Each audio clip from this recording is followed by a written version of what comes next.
Assalamualaikum warahmatullahi wabarakatuh. Kami dari Administrasi Perpajakan Program Vokasi Universitas Indonesia kelas 20A. Saya Mita Yesika Oktavia dengan NPM 268.012. Saya Desintal Fitria dengan NPM 267.68.3. Di sini kami akan menjelaskan ketentuan baru PPh Final UMKM untuk wajib pajak badan sesuai PP nomor 23 tahun 2018 untuk memenuhi nilai ujian akhir semester pajak penghasilan badan. Berikut penjelasan dari kami. Sebelum kita masuk ke topik kita kali ini, kami mau menjelaskan terlebih dahulu apa itu pajak dan UMKM.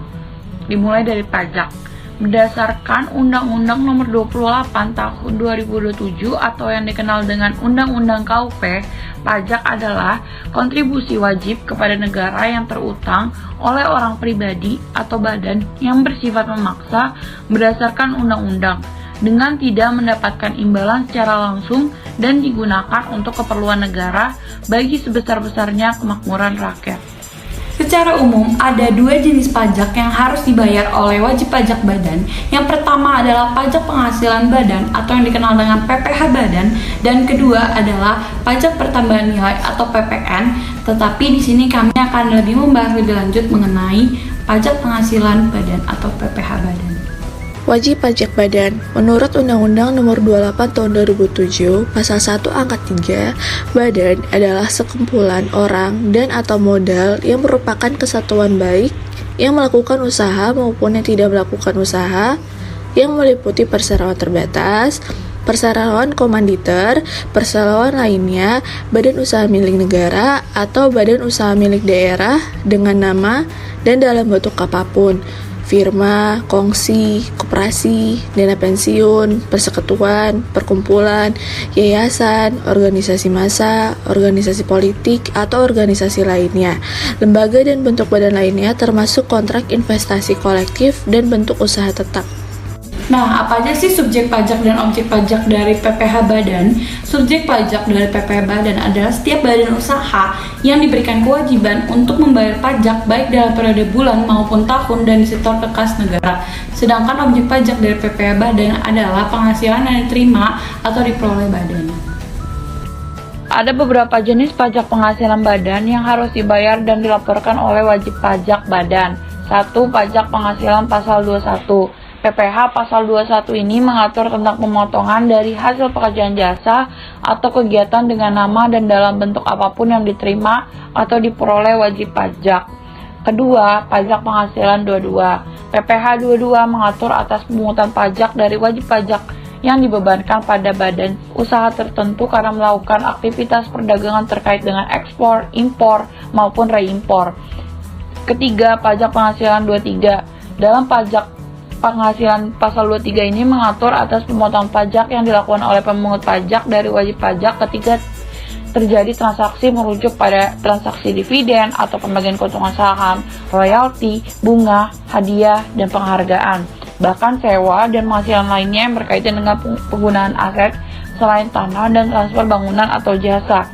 Keempat, ada pajak penghasilan pasal 25. Dalam PPh pasal 25 ini mengatur atas angsuran pajak yang berasal dari jumlah pajak penghasilan terutang menurut SPT, PPh dikurang PPh yang telah dipungut serta PPh yang dibayar atau terutang di luar negeri dan boleh dikreditkan. Kelima, ada pajak penghasilan 26. PPh pasal 26 mengatur pajak yang dikenakan atas penghasilan yang bersumber dari Indonesia dan diterima wajib pajak luar negeri selain bentuk usaha tetap atau BUT di Indonesia. Keenam, ada pajak penghasilan pasal 29. PPh pasal 29 ini mengatur atas jumlah pajak terutang suatu perusahaan dalam satu tahun pajak lebih besar dari jumlah kredit pajak yang telah dipotong oleh pihak lain serta telah disetorkan. Ketujuh, pajak penghasilan pasal 15. PPh pasal 15 mengatur atas laporan pajak yang berhubungan dengan norma perhitungan khusus untuk golongan wajib pajak tertentu, terutama bagi wajib pajak badan yang bergerak pada sektor pelayanan atau penerbangan internasional, perusahaan asuransi luar negeri, pengeboran minyak, gas, dan geotermal, perusahaan dagang asing, perusahaan yang melakukan investasi dalam bentuk bangunan secara guna. Ke-8, ada pajak penghasilan pasal 4 ayat 2. PPh pasal 4 ayat 2 ini berkaitan dengan pajak yang dipungut dari penghasilan yang dipotong dari bunga deposito dan tabungan lainnya, bunga obligasi, surat utang negara, bunga simpanan yang dibayarkan koperasi, hadiah undian, transaksi saham, dan lain-lainnya. Selanjutnya, ada materi mengenai UMKM. UMKM terdapat dalam Undang-Undang Nomor 20 Tahun 2008. UMKM adalah sebuah kegiatan usaha yang dijalankan oleh masyarakat dengan tujuan memperluas lapangan kerja serta memberi pelayanan ekonomi kepada masyarakat secara luas. Ciri-ciri UMKM, suatu usaha bisa dikatakan tergolong UMKM jika memiliki ciri-ciri yang pertama, sumber daya manusia yang masih tergolong dalam tingkat pendidikan yang relatif rendah. Yang kedua, modal diperoleh bukan dari bank atau dari kreditor. Yang ketiga, usaha yang dijalankan belum memiliki legalitas izin usaha, NPWP, dan yang lainnya. Yang keempat, usaha belum memiliki sistem manajemen keuangan yang lengkap.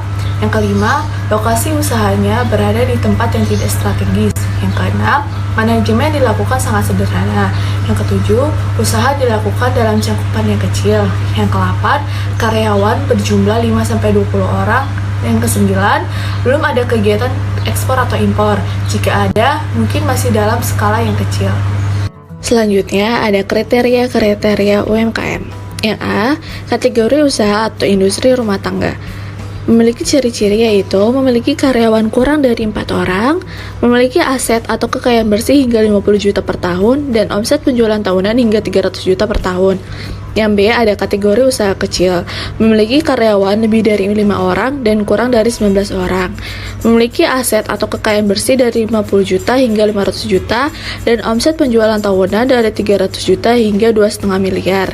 Yang C, kategori usaha menengah, memiliki karyawan lebih dari 20-99 orang, memiliki aset atau kekayaan bersih antara 500 juta hingga 10 miliar, dan omset penjualan tahunan antara 2,5 miliar hingga 50 miliar. Dan yang terakhir ada kategori usaha besar, memiliki karyawan lebih dari 100 orang, kemudian memiliki aset atau kekayaan bersih lebih dari 10 miliar, dan omset penjualan tahunan lebih dari 50 miliar. Secara statistik, UMKM dibedakan menurut sektor ekonomi. Yang pertama, pertanian, peternakan, kehutanan, dan perikanan. Yang kedua, keuangan, persewaan, dan jasa perusahaan. Ketiga, perdagangan, hotel, dan restoran. Keempat, pertambangan dan penggalian. Kelima, listrik, gas, dan air bersih. Keenam, angkutan dan komunikasi. Ketujuh, industri pengolahan. Kedelapan, bangunan. Dan yang terakhir, kesembilan, jasa. Golongan UMKM. Yang pertama ada usaha mikro, kriteria kekayaan bersih atau aset maksimal 50 juta dan hasil penjualan atau omset maksimal 300 juta. Yang kedua, usaha kecil, kriteria kekayaan bersih atau aset lebih dari 50 juta sampai dengan 500 juta dan hasil penjualan atau omsetnya lebih dari 300 juta sampai dengan 2,5 miliar. Dan yang ketiga, usaha menengah, kriteria kekayaan bersih atau aset lebih dari 500 juta sampai dengan 10 miliar dan hasil penjualan omset lebih dari 2,5 miliar sampai dengan 50 miliar. Dari penjelasan masing-masing PPh badan maupun UMKM sendiri, adapun ketentuan baru perlakuan pajak penghasilan badan pada UMKM menggunakan tarif PPh final yang sebelumnya diatur pada PP nomor 46 tahun 2013 namun digantikan dengan PP nomor 23 tahun 2018. Berikut perubahan yang ada. Yang pertama, penurunan tarif PPh final yang sebelumnya sebesar 1% menjadi 0,5% dari omset yang wajib dibayarkan setiap bulannya. Kedua, wajib pajak dapat memilih untuk mengikuti tarif dengan skema final 0,5% atau menggunakan skema normal yang mengacu pada pasal 17 Undang-Undang Nomor 36 Tahun 2008 tentang pajak penghasilan. Yang ketiga, mengatur jangka waktu pengenaan tarif PPh final 0,5% yang sebelumnya tidak ada batasan jangka waktu namun diubah menjadi: pertama, bagi wajib pajak badan berbentuk koperasi, persekutuan komaniter atau firma selama 4 tahun. Yang kedua, bagi wajib pajak badan berbentuk perseroan terbatas selama 3 tahun. Untuk lebih jelasnya akan kami jelaskan pada contoh kasus. Contoh kasus 1, Persekutuan Komaniter atau SVJK memiliki usaha penjualan gerabah dan terdaftar sebagai wajib pajak pada tanggal 4 Agustus 2016. Peredaran bruto yang diperoleh SVJK yang A tahun 2018 sebesar 1 miliar rupiah, yang B tahun 2019 sebesar 2 miliar rupiah, Yang C, tahun 2020 sebesar 2.500.000.000 rupiah.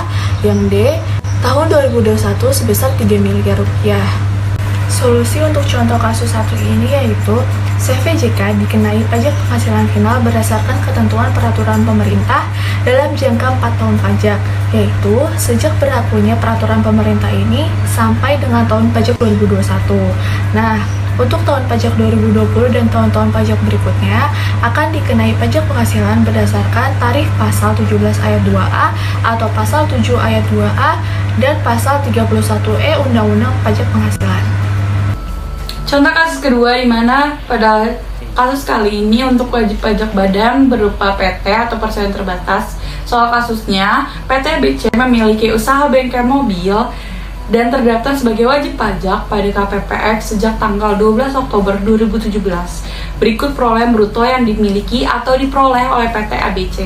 Pertama, tahun 2017 sebesar 100 juta rupiah. Kedua, tahun 2018 sebesar 200 juta rupiah. Ketiga, tahun 2019 sebesar 300 juta rupiah. Keempat, tahun 2020 sebesar 400 juta rupiah.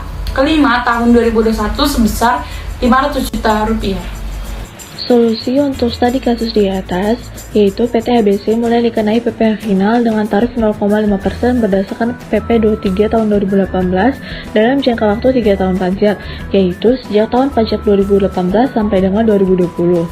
Nah, sedangkan untuk tahun pajak 2021 dan tahun-tahun berikutnya akan dikenai PPh berdasarkan tarif pasal 17 ayat 2A atau pasal 17 ayat 2A dan pasal 31E Undang-Undang PPh. Seperti yang sudah kami jelaskan di contoh kasus 2, di mana tarif PP nomor 23 tahun 2018 berakhir di masa Desember 2020. Apakah dengan berakhirnya tarif tersebut akan merugikan UMKM? Tentunya tidak, karena adanya penawaran fasilitas dari DJP bagi para pelaku UMKM sesuai dengan pasal 31 UU PPH, PP Badan Dalam Negeri dengan peredaran bruto yang kurang dari 4,8 miliar bisa menggunakan fasilitas tarif PPH Badan sebesar 50% dari tarif yang berlaku pada umumnya. Dengan demikian, apabila tarif PPh Badan yang berlaku pada tahun pajak 2020 dan 2021 sesuai dengan peraturan pemerintah pengganti Undang-Undang 1 tahun 2020 sebesar 22%, maka tarif PPh Badan yang dikenakan kepada UMKM hanyalah sebesar 11%. Untuk lebih jelasnya akan kami jelaskan dalam contoh kasus. PT XYZ memiliki peredaran bruto setahun sebesar 4, miliar dengan PKP sebesar 500 juta. Solusi dari kasus ini menggunakan asumsi tarif PPh Badan yang berlaku sebesar 22%. Karena menggunakan fasilitas 50% dari tarif umum, maka perhitungannya 22% dikali 50% hasilnya 11%. Maka PPh terutangnya adalah 500 juta dikali 11%, yakni sebesar 55 juta. Sekian dari kami, kurang lebihnya mohon maaf. Terima kasih. Wassalamualaikum warahmatullahi wabarakatuh. Salam sehat.